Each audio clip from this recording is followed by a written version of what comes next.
Nova Friburgo possui 8 distritos.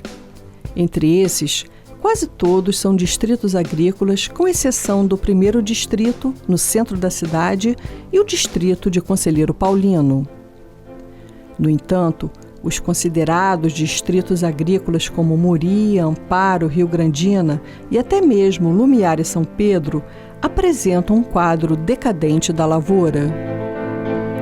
Os agricultores familiares dos distritos agrícolas de Nova Friburgo produzem 118 itens entre verduras, legumes, frutas e flores. O terceiro distrito do Campo do Coelho é o que possui o maior número de propriedades rurais e responde por grande parte da produção agrícola do município. Nessa região, a atividade agrícola é desenvolvida em grande parte pela agricultura familiar. As propriedades têm em média entre 2 a 4 hectares e produzem olerícolas como couve-flor, repolho, pimentão, abobrinha, tomate, brócolis, alface lisa, crespa e americana, salsa, morango, entre outros. As formas de cultivo são de culturas rápidas que dão colheitas 2 a 3 vezes ao ano.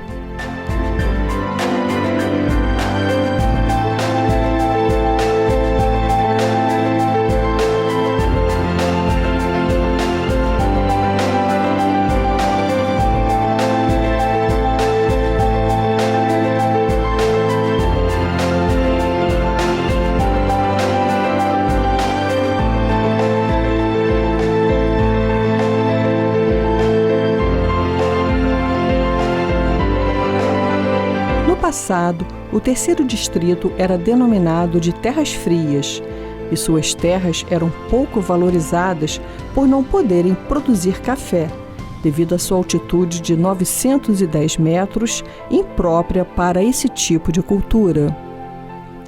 Suas propriedades se restringiram à criação de mulas, que se tornou a principal atividade econômica da região, alguma criação de gado e plantação de milho. Essa região é abastecida pelo Rio Grande. O Rio Grande nasce no maciço do Caledônia e vai percorrer o Vale de São Lourenço, recebendo a contribuição das microbacias ao redor, como a dos Três Picos, de Salinas, de Santa Cruz, de Centenário, que vão drenar esse rio. Em Rio Grande de Cima, é feita a captação de água para abastecimento do município. A presença de imigrantes japoneses, ao longo dos anos de 1930, introduziu novas técnicas de plantio, a exemplo de estacamento na lavoura e, notadamente, o uso de estufas que os agricultores locais desconheciam.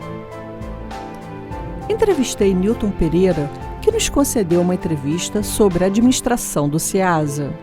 A revitalização foi um termo que nós passamos a usar para dar vida aos mercados que estavam em queda na oferta. Então, especificamente de Nova Friburgo, 1985, é um dado estatístico que a gente tem, chegamos ao pico de 60 mil toneladas ano. E de 2015 para cá, as curvas mostram uma queda todo ano e chegamos em 2014, final do ano, com 13 mil toneladas. Mais de 80. Essa queda? Bom, essa queda, a gente, na época, tinha várias ideias, mas quando nós começamos a reunir aqui com as lideranças dos produtores e tudo, compra de produtos sem preço, é um consignado, vou levar sua mercadoria, depois a gente acerta o preço. E nesse acerto o preço, muitas vezes, o produtor ainda tinha que pagar, porque ele só não deu preço, mas teve o frete, a caixa, não sei o quê. Outros davam um cheque sem fundo, que você recebia e não recebia. Outros ofereceram a comodidade de ir buscar na propriedade, que não precisava trazer aqui, que as estradas já estavam asfaltadas e tudo, então eu busco lá, eu levo para você, eu vendo, e depois o agricultor não tinha informação de mercado, o que estava ocorrendo de fato. Então eu chegava, ó, o tomate está dando R$10. E aí eu fui lá para vender, cheguei lá, vendia 5, mas desconto frete caixa, e não tinha uma... Então nós fomos buscando esses dados, principalmente a falta de credibilidade dos compradores, falta de quem são os reais compradores, qualquer um chegava aqui e comprava, eu estou comprando, eu estou levando, toma aqui meu cheque, ou semana que vem eu volto e acerto contigo. E o produtor, por outro lado, vamos dizer assim, quem está colhendo, ele quer que vá para o mercado. Então, se ele disser, não, vou discutir preço, naquele momento, ele sem informação, ele não tinha como discutir. Tudo bem, semana que vem você vem, eu te trago mais 100 caixas. Semana que vem, aí na outra semana ele vinha, não deu, mas essa agora pode ser que dê preço. Então, mantém aquela expectativa, que aí vira tipo loteria, né? Essa semana dá, e aí lá pela chave ele pagava aquela primeira, não pagava a outra, enfim. Então, nós fomos vendo tudo isso, e a gente chegou à conclusão de que os mercados, que foi dito, que o mercado municipal de Friburgo que atrapalhava, e o mercado de água quente dos produtores, a gente viu que isso aí não tinha nada a ver. Ao contrário. Eu me lembro que na época eu ainda dei o exemplo da Rua da Alfândega, no Rio de Janeiro, que tem um bocado de loja que vende às vezes os mesmos produtos e ninguém fecha. Ao contrário, aumenta mais a concorrência de produtos. Então, esse não era o problema. O que a gente começou a analisar, o que cabia a nós, órgão público SEASA, nessa política pública de revitalizar o mercado para dar o apoio ao agricultor familiar. Nesse agronegócio familiar, vamos chamar assim, porque existe um agronegócio que é mais industrial, né, tipo da soja, não sei o que é mais maquinário. O nosso aqui é familiar, que são propriedades pequenas, é a família, são as famílias que trabalham. Quer dizer, o esforço do agricultor tem que sair daqui para ir na SEASA, do Rio de Janeiro, para vender, que você tem um horário à noite, de meia-noite às 2 para descarregar, depois você tem horário de comercializar, voltar, e gasta mais de um dia nisso. Chegaram a recorrer ao Rio de Janeiro, já que aqui tinha... Sim, sempre, alguns iam direto, outros já levavam e buscavam. Não, você não precisa se incomodar que eu levo para você. Então a gente, de início, foi ver o que nos cabia enquanto órgão público. Onde é que estava a nossa falha, fazer o nosso meia-culpa. Então a gente via que nós não tínhamos um sistema de informação de preço. Então foi providenciado um painel com uma referência do que está ocorrendo no Rio de Janeiro. No Rio de Janeiro, a cotação 11 deu tantos reais a caixa de alface. Então, quando for discutir aqui, ele já tem uma referência. Ele pode vender por menos, aí daí para lá a decisão é dele. O ato de compra e venda, a decisão é do agricultor. Quando o órgão público nos cobre, primeiro, cadastrar quem são os compradores de fato. Eles têm que estar cadastrados aqui, não pode mais chegar qualquer um para compra e venda. Isso foi importante, né? Isso foi um passo. Segundo, ter informação de preço. É outro. Outra coisa que a gente discutiu, preço justo e pagamento à vista. E no dinheiro? E no dinheiro. Sem cheque mais, não tem mais no cheque. início não se tinha cheque, mas se ele está cadastrado, aí sim, você pode dar o cheque, mas nas primeiras comercializações foi a dinheiro. E aí depois os compradores ficavam preocupados porque o movimento aumentou e eles eram o risco deles virem com dinheiro ao vivo. E aí a ideia era ter uma conta no banco, mas tem todo um lado aí burocrático.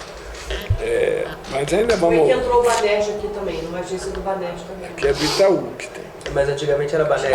Antigamente era Banerj, mas aí lá daí... Não, sim, antes era o Banerj e naquele tempo era no auge de mercado, né?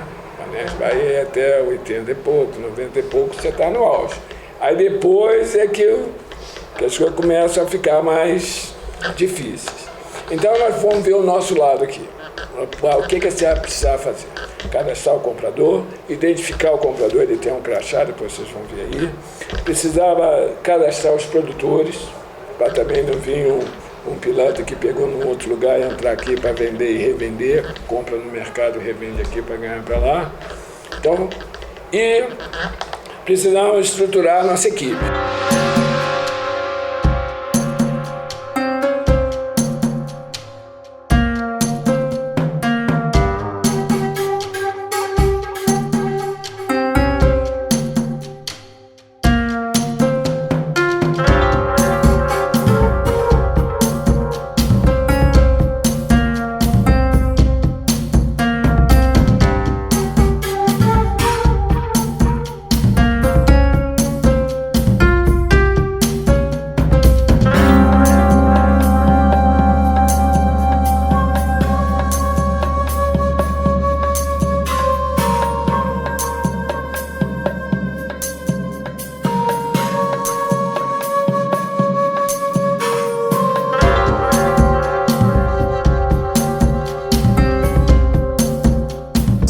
nosso desafio aqui, com essa demanda, como aumentou muito, é organizar as classes que estão aqui, que é desde produtor, ao comprador, ao carregador.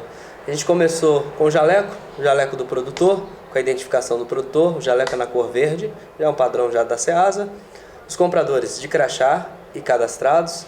Então a gente sempre orienta para que se venda para compradores cadastrados, porque com cadastro a gente consegue acessar caso tenha algum problema de pagamento ou outro problema, enfim. E os carregadores a gente está montando uma associação para eles, na qual eles vão começar a se ajustar com as regras de segurança de trabalho, essas coisas todas. A gente tem todo um trabalho de orientação com eles também, eles são autônomos, até mesmo para se regularizar com previdência social, essas coisas e tudo mais.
O terceiro distrito é o centro de um cinturão agrícola do estado do Rio de Janeiro, importante não somente pela sua produção, como igualmente pela comercialização, já que abriga as instalações do Ceasa, inaugurado em 1977. O Ceasa comercializa produtos não somente dos agricultores de Nova Friburgo, mas também de Sumidouro, Teresópolis e do Centro-Norte fluminense. No entanto, esse mercado não é o pioneiro. Um centro de comercialização o antecedeu nessa mesma região, criado por uma importante família que possuía inúmeras e imensas propriedades rurais que remontam ao século XIX, a família Mendes.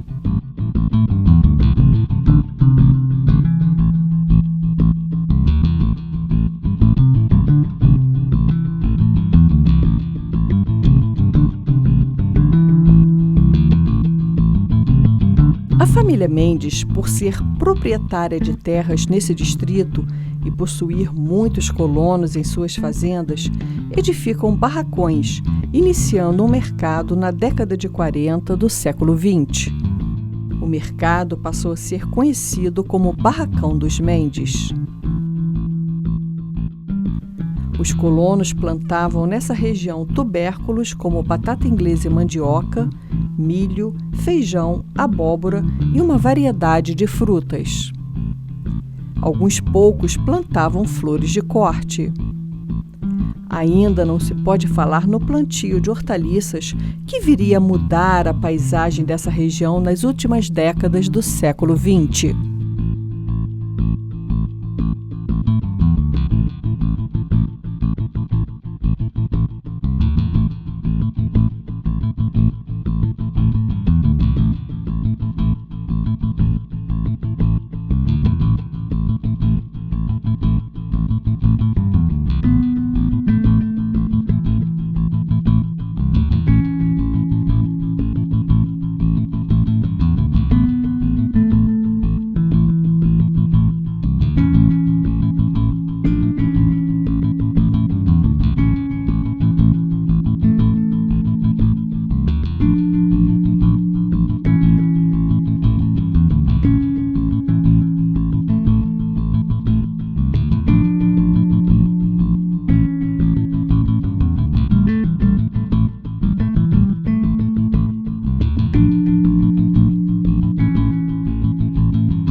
cadastrados hoje e quantos compradores? Então, por uma questão de... Eu digo o seguinte, a eficiência para os compradores foi mais fácil a gente conseguir integralmente cadastrar 403 compradores. Hoje a gente está com a marca de 403 compradores, que é o seguinte, esses compradores eles não vêm, todo o mercado tem 403, eles vêm no decorrer do ano. A média por mercado dá uma média de 30 a 40 compradores na safra. Fora da safra dá aí um número de 20 compradores, mas estão sempre aqui, estão sempre vinculados aqui. A questão dos produtores, nós, Ceasa, a gente está passando por uma reestruturação, estamos em uma nova secretaria, estamos com uma nova metodologia também de gestão aqui. A gente tem algumas deficiências para atingir todos os produtores e o cadastro ele demonstrou isso para a gente, porque não conseguimos atingir todos. Estamos na marca de 450, sendo que a gente atende no decorrer do ano muito mais de 1.000 produtores, com certeza, porque hoje a gente já está abrangendo 20 municípios. 20 municípios vem comprador e vem produtores. Então, estamos montando uma equipe aqui, um grupo, para conseguir pegar o número máximo de produtor possível. Mas o mercado é livre do produtor, sendo produtor, chegando aqui, se identificando com o nosso supervisor de comercialização, ele está liberado para colocar o produto aqui. Deixa eu só te perguntar, desses compradores, qual é o perfil do comprador do Ceasa? Então, o perfil do comprador do Ceasa é perfil de quem compra no atacado, quem compra uma grande quantidade. Tem desde o cara que compra aí 5.000 volumes, que tem um grande caminhão, ao cara do mercadinho ou da feira que compra ali na caminhonete, bem pouca quantidade, até na Kombi o cara vem buscar. Então é diversos. Tem os supermercados da cidade que compram, de outras cidades que compram, principalmente tem um pessoal da região dos lagos que vem para cá para pegar uma mercadoria, que já são hortifrutis, uma rede mais estruturada, ao pequeno. Então são diversos. Tá? E até quem quiser, for interessado vir aqui comprar, você vai comprar no atacado, você não vai comprar o quilinho, você vai comprar uma caixa.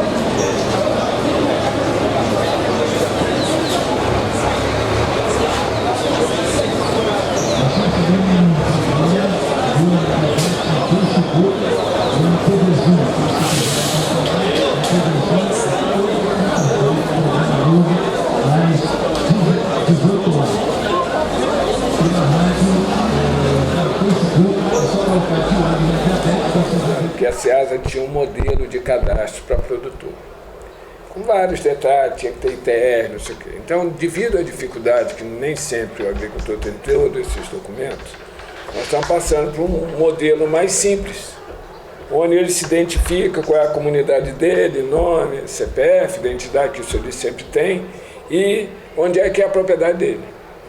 Com esse sistema, a gente acha que vai facilitar mais o cadastro em si. E a importância do cadastro, depois vocês vão ver aí, tem já um sistema que foi instalado de câmeras de segurança, porque havia problemas, não vou dizer nem por maldade, vamos partir do princípio, porque você vê ali nas pernas, até as caixas ali, aí você fala para o seu carregador, pega aquele lá que eu já comprei o tomate daqui e do outro, e aí o carregador começou a pegar, acabar pegando o produto de outro, e depois chegava aqui e dizia que foi roubado, que não sei o que, e a gente ficava aqui numa sinuca danada. E com as câmeras a gente consegue visualizar o que está ocorrendo, né? Então ainda falta aqui da nossa parte identificar as pedras, tipo colocar letras nas colunas e número nas pedras, que aí eu digo, ó, pega lá no A35, aí o cara não tem errado de ir lá.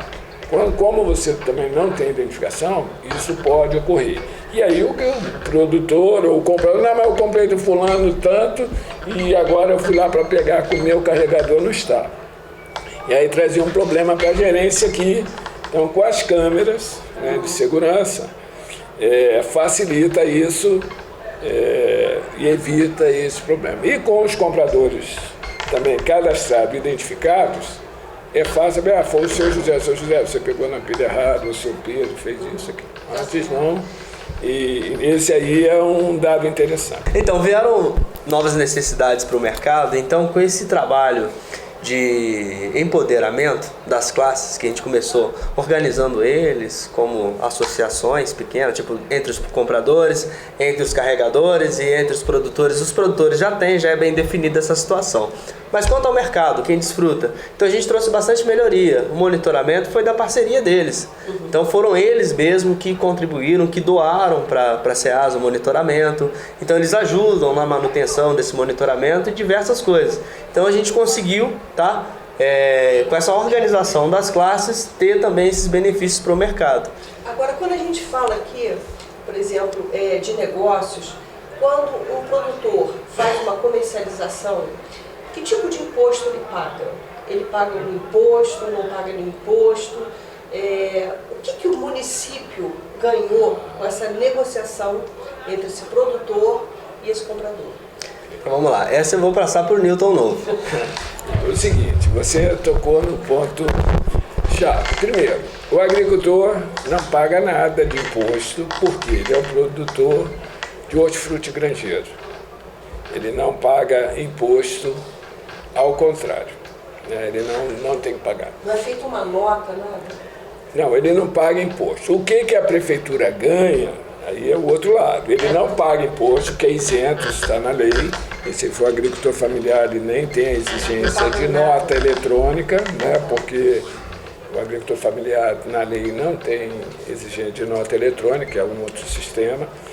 E o que a prefeitura ganha? Eu acho que aí, o que a prefeitura ganha em ter produção, e eu acho que isso é importante, de ter produção de hortaliças e frutas no município. Não só Friburgo, todos os municípios. A gente está falando de negócios. De negócios, pois é. Existe, uma vez por ano, normalmente em setembro, maio ou setembro, onde é feito uma declaração do que o produtor vendeu no ano. É como se fosse um imposto de renda. Tem um imposto de renda e tem da produção. Então ele pega o talão de nota, vê quanto que ele produziu ali, normalmente isso vai para o contador, e quanto ele produziu, o que ele vendeu, nem produziu, aí é o que ele vendeu e colocou ali. A Prefeitura de Nova Friburgo vinha fazendo, tem um grupo da Secretaria Municipal que vai nas comunidades, que já tem os produtores, e levanta esses dados, ajuda a fazer essa declaração. Por quê? No rateio do ICMS do Estado como um todo, que aí entrou da indústria, entrou de serviço, enfim, ele faz um rateio, tem um percentual que é rateado pelos municípios. E para os municípios que têm produção agrícola, o município tem um ganho de um percentual a mais, de 2,5% a 3% a mais do que entra do Fundo de Participação Municipal, que é o FPM. Então, nas receitas da Prefeitura, tem um Fundo de Participação Municipal, que o Estado aloca esse recurso. Então, quanto mais talões de notas se tiver dos agricultores, quanto mais eles fizerem essa declaração, mais recursos vêm para o município. Por isso que a gente vê a Secretaria de Agricultura aqui dentro do SEASA. E era isso que eu ia lhe dizer, né? Ajudando aos agricultores, porque às vezes eles têm dificuldade. É fácil ele vir aqui e daqui ele ir para a propriedade. Mas se ele tiver que ir lá na cidade para levar os documentos, ele vai ter muito mais dificuldade. Então, só para dar um exemplo, Friburgo recebe, em média, por ano, em torno de 9 milhões de reais desse imposto.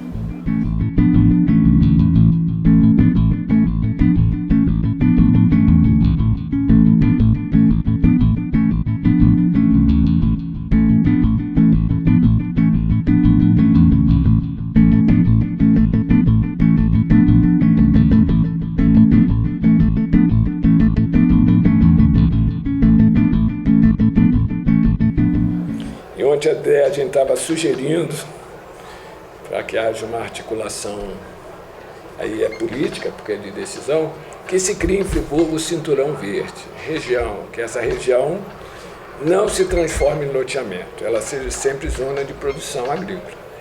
O proprietário pode vender a propriedade, mas quem comprar tem que continuar com produção de alimentos. Deixa eu só perguntar para o senhor, eu percorri aqui a região e eu vi justamente esse problema que o senhor falou. Eu vi produções, áreas rurais começando a ter várias casinhas. A gente não tem uma lei que protege, que impede esse loteamento aqui? Olha, eu não sei. É uma lei estadual, me parece. É porque existe a parte de imposto. Normalmente, para as prefeituras, de um modo geral, é interessante que vire zona urbana, porque passa a ser IPTU. Enquanto zona rural é ITR, Imposto Territorial Rural, que paga para o INCRA, que é uma parte que vem para o município. Isso se você olhar em termos de taxa. Mas se você olhar que pela produção ele tem uma benesse maior, e fora o que melhora para a população, de você ter a produção de alimento próxima, né? Ter a produção de alimento local, a qualidade, o que você vai deixar de gastar com saúde, porque isso as pessoas não correlacionam. Se você tem mais oferta de alimento, com os preços melhor, porque você está mais perto, você vai se alimentar melhor, você vai ter menos problemas de saúde, você vai diminuir o custo lá na saúde.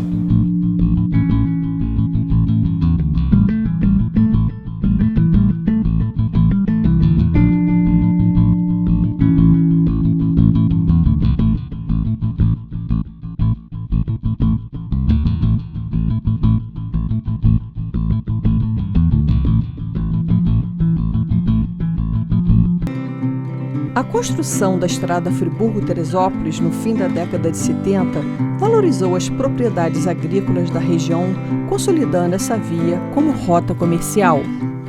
No quilômetro 36 da estrada Teresópolis-Friburgo, o governador do estado do Rio, Faria Lima, chega para entregá-la ao tráfego. Presente também o ministro da Agricultura, Alisson Paulinelli.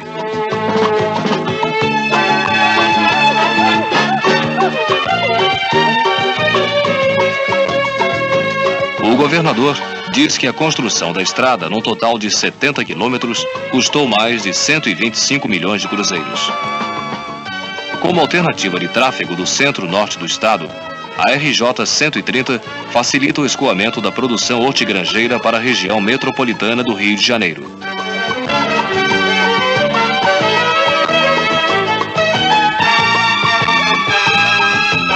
No quilômetro 50 da nova estrada, fica o mercado do produtor rural da região serrana, inaugurado pela senhora Faria Lima, no esforço para modernizar a comercialização dos produtos da agricultura fluminense. Como a produção de morangos se desenvolveu muito nessa região, foi criada a Amorango, uma associação que reúne produtores rurais que cultivam essa fruta e participa da festa anual do morango, que já faz parte do calendário de eventos turísticos de Nova Friburgo.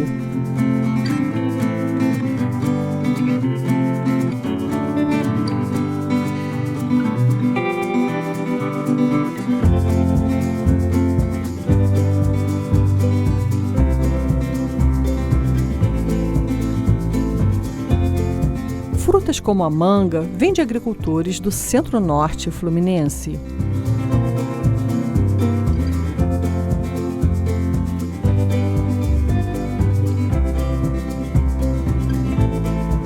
Em Ponto de Pergunta, em São Sebastião do Alto, existe também um mercado que comercializa produtos de agricultores locais, mas ainda assim alguns preferem vender no Ceasa de Nova Friburgo.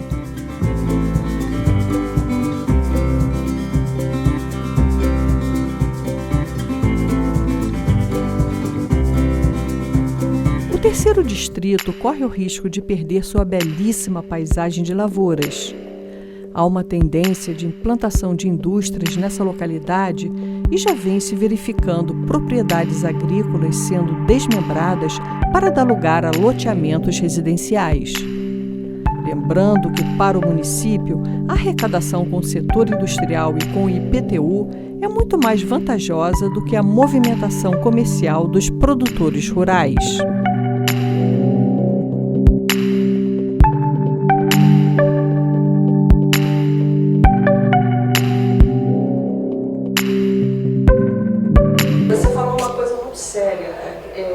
A prefeitura ela tem que dar um posicionamento, porque veja bem, Você falou assim, é muito mais lucrativo para ela. Não, mas eu vejo isso em todos os lugares, não é só Friburgo. E isso é ruim porque essa área é muito bonita, né? Pois é, e aí numa visão maior de futuro, e o futuro é agora, né? Porque não é depois, passou um minuto, já estamos no passado. É que você desenvolva a partir. Se você vê, imagina um turista que chega aqui com esse mercado borbulhando, você desenvolve um turismo rural de alto nível. Isso é arrecadação para o município, é hospedagem para o município, você articula toda a economia, né? Tacatá ficou bem claro que quem consome os produtos na cidade são os agricultores. Com certeza. Porque o turista, ele não vai vir comprar geladeira, cama, essa outra parte toda do... Então, precisa... E outra coisa, se esses agricultores não tiverem esses zoneamentos, vamos chamar assim, zoneamento agrícola ou cinturão verde, mas numa lei que demarque, hoje com GPS, é fácil demarcar com essa região, nós vamos ter um problema social imenso, porque essas pessoas vão deixar de ser produtoras, vão para a cidade e não tem qualificação de imediato para outra atividade, as cidades não têm como absorver essa quantidade de pessoas na cidade, e aí você criou um caos social da sua população e causa um problema imenso de abastecimento. Não estamos olhando do outro lado. Uma coisa é você tirar o agricultor daqui. Uma vez eu vi um depoimento de um agricultor lá em Teresópolis, que era um problema sério, é sair da roça para a rocinha, fazer uma referência à comunidade do Rio de Janeiro. E a degradação familiar, porque quando você sai do meio rural, ele normalmente pode chegar a ser um flanelinha. Ela, se conseguir mais, vai ser uma diarista. E os filhos vão ficar na comunidade, que facilmente serão engambelados pelas facilidades. Então você desestruturou a família. Então esse é um problema gravíssimo, além do problema de não ter emprego, além de não ter alimento, e além de você descaracterizar a região, que aí nós vamos entrar no outro problema, o problema de contaminação das águas. O problema é que quando você faz o loteamento, você tira um bocado de ar, diminui o oxigênio, que as pessoas não estão olhando para isso. Né? Se resseca muita nascente, muito lençol d'água por causa das fundações, das construções. Não estamos dizendo que a cidade não vai crescer, mas ela tem que ter um limite de crescer e respeitar as áreas. Se você pegar o Canadá, que eu tive a oportunidade de conhecer, você tem uma zona urbana e toda entre uma cidade e outra tem os cinturões verdes.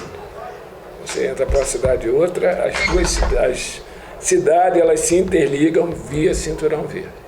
Porque a produção de alimento, é o que eu disse, é um fator de segurança nacional.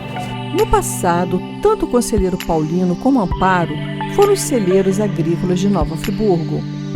Mas a partir da segunda metade do século XX, a atividade agrícola desses distritos foi reduzindo paulatinamente. Em Conselheiro Paulino, restou apenas o sítio dos Afonsos e, em Amparo, algumas pequenas propriedades dedicadas à agricultura orgânica.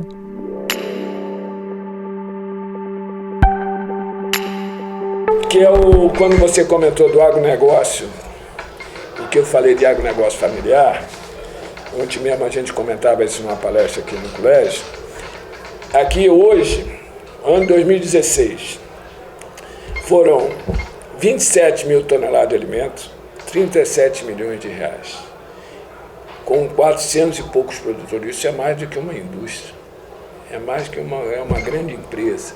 Então, o movimento, em 2014, nós tivemos 13 mil toneladas e 14 milhões de reais. Então, a gente praticamente dobrou a produção e triplicou a receita. E nós fomos além das fronteiras de Friburgo, que nós estamos levando os recursos que eles estão vendendo aqui para os outros municípios.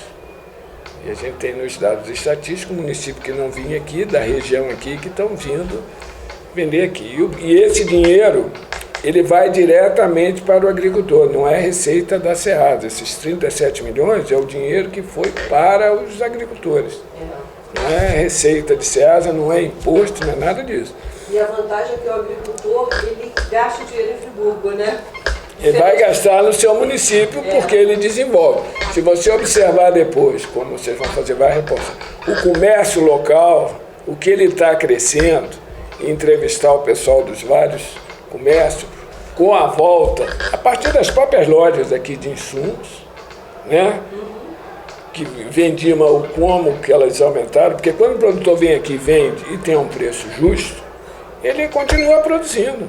Mas se ele vier aqui e não tiver preço e perder, ele não, isso aqui eu não quero mais.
Em 2017, ocorreu a primeira festa do produtor rural. Nas barracas, refeições servidas à vontade, sendo o churrasco muito concorrido.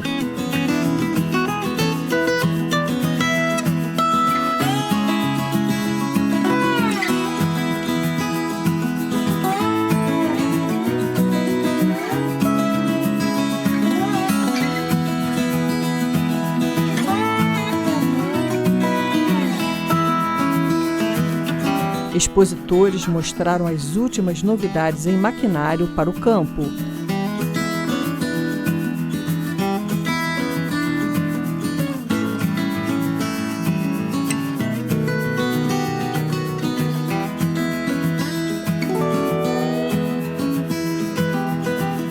Mas é claro, não faltou a exposição dos produtos agrícolas do município.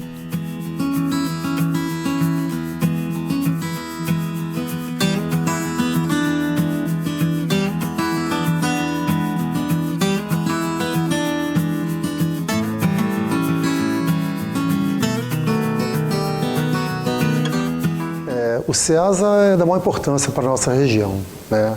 Ali eu sempre tenho dito que é a praça do agricultor familiar.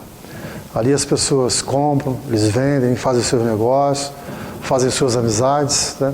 Então, assim, é uma referência grande para todo o agricultor familiar, não só de Nova Friburgo, como de Sumidouro, de Bom Jardim e demais municípios da região. Selma, a gente está falando assim do CEASA, mas já tem todo um histórico, já teve o Barracão dos Mendes, né, anteriormente, Então, quer dizer, na verdade, o produtor rural, ele sempre teve um local em que ele comercializasse seus produtos, né? Daí essa importância, né? Não é né, que tem esse antecedente do Barracão dos Mendes. O Barracão dos Mendes, ele era da família Mendes, né? Ele tinha uns galpões lá e o produtor rural usava esses galpões para fazer as suas vendas, né? Isso é o negócio de um modo geral.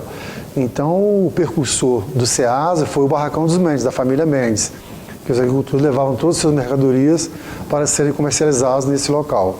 E a localidade de hoje ainda chama Barracão dos Mendes, em função da fazenda da família Mendes. Selmo, teve um período, né, o Ceasa foi fundado em 1978, não, final de 77, teve um período de queda, né? Então, de alta e depois de queda. De alta e depois de queda. Uhum. Como é que foi todo esse processo histórico desse mercado? Essa região, historicamente, sempre foi marcada por muita produção agrícola. O Ceasa, na época, foi escolhido para se implantar aqui. Ele era federalizado, era do governo federal, né? Depois ele foi estadualizado, foi municipalizado e estadualizado novamente, né? Mas essa grande produção agrícola é que indicou a construção do Ceasa aqui. E já teve seus tempos áureos do Ceasa, né? Ele chegou a ser o maior mercado da América Latina de produção agrícola e de revenda. Cerca de uns 25, 30 anos atrás, mais ou menos isso. E houve assim, uma grande convergência da agricultura. Com o passar do tempo, a forma de comercialização de compras mudou na região. Então, aqueles compradores que iam até o Ceasa fazer suas compras, eles procuraram ir diretamente na fazenda, na propriedade rural, comprar os seus produtos. E houve, na verdade, um esvaziamento do Ceasa. Essa modalidade foi modificada, né? O modal de comercialização mudou em função dos mercados, dos supermercados e compradores diversos, e na própria propriedade. E o agricultor entendeu que isso era bom para ele, né? Porque ele não gastava tempo para vender seus produtos, não gastava dinheiro em transportar os seus produtos, e o que é melhor, passou a ser mais seguro as vendas. Tinha assim uma dificuldade muito grande do produtor rural vender e receber os seus produtos. Ele até vendia, mas tinha dificuldade de receber. Muito cheque sem fundo, muita gente comprava e desaparecia, não pagava o agricultor familiar. Então o Ceasa foi esvaziado quase completamente. Ele ficou assim com 5% da sua capacidade de comercialização, em função de vários problemas. Inclusive, um dos principais foram esses. O agricultor tinha sua produção, vendia, mas não recebia. Quando a forma de compra mudou, o supermercado ia fazer as compras nas propriedades, o agricultor falou, poxa, isso é um bom negócio para mim, e esquecia um pouco o Ceasa. Com o passar do tempo, né, o Ceasa muito esvaziado, e a diretoria do Ceasa tomou uma iniciativa de fazer uma revitalização daquele espaço do ponto de vista econômico. E algumas experiências foram feitas, né? Nós, na época, trouxemos alguns compradores de Itaucara para comprar produto aqui em Nova Friburgo, e chegava aqui e não tinha produto. E então ficou naquela ciranda. O agricultor não ia e levava seus produtos para o Ceasa porque não tinha comprador. E o comprador não ia porque não tinha produtos para serem vendidos. E num dado momento, a diretoria do Ceasa se reuniu, buscou seus parceiros e começou a fazer uma nova proposta de desenvolvimento. E nós chamamos de a revitalização do Ceasa. Criou-se um comitê de revitalização e as coisas começaram a acontecer. É muito interessante que o Olavo, que foi uma pessoa que realmente conduziu junto com o Paulo Ricardo esse processo, mais assim diretamente, né, nós entendemos que o associativismo, sempre ele, né, poderia nos estender a mão. E realmente o Olavo então saía junto com o Paulo Ricardo nas associações, divulgando que eles teriam a intenção de fazer um novo Ceasa, de voltar ao modelo antigo de comercialização dos produtos da região, chamado mercado produtor da região serrana, né? E as coisas foram acontecendo assim, né? Eu lembro muito bem que teve um dia que o Olavo ofereceu numa associação quem poderia gentilmente entregar 5 ou 6 caixas de tomate, seja lá o que for, para fazer um teste no Ceasa. E os agricultores não entenderam muito na época como isso poderia acontecer. Isso tem recente, tem 6 anos atrás. Essa revitalização tem apenas 5, 6 anos atrás, é coisa recente. E um agricultor foi lá e ele entregou as 5 caixinhas dele no Ceasa, e ele, curiosamente, conseguiu vender essas caixas. E no dia seguinte, no mercado seguinte, ele voltou com as 5 caixas e conseguiu vender. E começou a divulgar. Eu fui no Ceasa e consegui vender. E começou a espalhar dentro do associativismo, né? O Olavo fazia esse trabalho do associativismo. Na época, nós botávamos na pauta da reunião que ia vir uma equipe do Ceasa para promover a revitalização do Ceasa. Isso foi acontecendo. Um agricultor levou 5 caixas, começou a levar 7, 8, 9, 10, e o agricultor percebeu, realmente, é mais um mercado para mim. E não vou ficar só refém daquele único comprador. Embora me dê segurança e garantia, mas 5 caixas não vai me fazer falta. Eu vou levar mais 5 caixas, se eu conseguir vender, eu vendo. E vendeu. Então a coisa começou por aí. Na vontade da diretoria do Ceasa em revitalizar o Ceasa, e foram para campo. O associativismo no Nova Friburgo percebeu, né, quem participava das associações que era mais um mercado, e começaram a fornecer os produtos necessários para a venda. Os compradores perceberam também que tinha mercadoria no Ceasa, opa, vou lá comprar. Os feirantes aqui de Friburgo, os pequenos que tem mercado em Friburgo, começaram a frequentar o Ceasa, e a coisa começou a evoluir. Então o Ceasa, hoje, ele consegue vender mais volumes que no passado. Tamanha a força da revitalização. Então, quer dizer, estava latente a vontade que o agricultor familiar tinha de ir ao Ceasa. A vontade também contou muito isso, a vontade de frequentar o Ceasa novamente, que era a casa do agricultor. O agricultor não tinha lugar para se reunir, no terceiro distrito não tem uma praça. A praça era o Ceasa.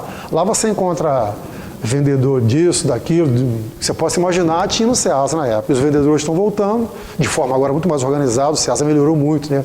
Hoje tem as câmeras que protegem o agricultor familiar, existe um cadastro lá que é feito, que é seguido à risca, quer dizer, então hoje aquele passado negro, né, que você não recebia de jeito nenhum, isso acabou.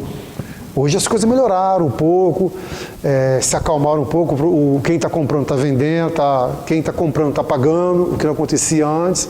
Então o mercado hoje está assim, de certa forma estável, né? Então você vende e você recebe, né? Na totalidade, não sei, mas não dá para se comparar com aquele passado assim, muito ruim do Ceasa, sob o ponto de vista de compra e venda, essa relação de compra e venda. Então essa vontade do agricultor de frequentar o espaço lá coletivo, né, ele ajudou muito. Então hoje o Ceasa é referência para todo o estado do Rio de Janeiro, essa grande movimentação, esse tripé da vontade administrativa do Ceasa, né, da necessidade do agricultor de buscar uma nova opção de venda e a vontade mesmo de participar do coletivo, né, de ver os amigos, de conversar com a pessoa, fazer o próprio negócio entre eles, vender um carro, uma moto, uma coisa assim. Muito interessante, muito positivo para Nova Friburgo, essa retomada, essa revitalização do Ceasa. Eu acho que foi assim, um momento, o segundo momento mais importante que o Ceasa está vivendo. Primeiro foi a sua criação e depois essa revitalização. São eventos muito próximos que o município e a região vão ganhar muito com isso, com certeza. Com isso você falou de sociabilidade, você tem a festa do produtor rural. Foi em função desse mercado? Com certeza. A primeira festa do produtor rural, organizada pelo SINDAF, que é o Sindicato da Agricultura Familiar de Nova Friburgo, é um instrumento social de mudança também na região, o sindicato. Com certeza o sindicato promoveu essa festa, que foi um sucesso, sem dúvida, né? Que acontece ali dentro mesmo? Dentro do Ceasa, com os frequentadores do Ceasa. Em que edição essa festa? É a primeira festa. Foi a primeira? Foi a primeira festa. Várias festas tiveram no Ceasa. Esse ano foi a primeira? Foi a primeira festa do produtor rural, organizada pelo Sindicato da Agricultura Familiar, né, com seus parceiros, logicamente. Né? Então a gente tem que divulgar mais para o Friburgo conhecer essa festa, né? Eu acredito que nesse primeiro momento eles fizeram a festa entre eles, né? E agora no segundo passo, você conseguir recursos para a primeira festa é muito difícil. Né? Então agora na segunda festa, acredito que os investidores vão aparecer e acredito que toda Nova Friburgo, né, vai também participar dessa festa, que é importante para todos nós, com certeza.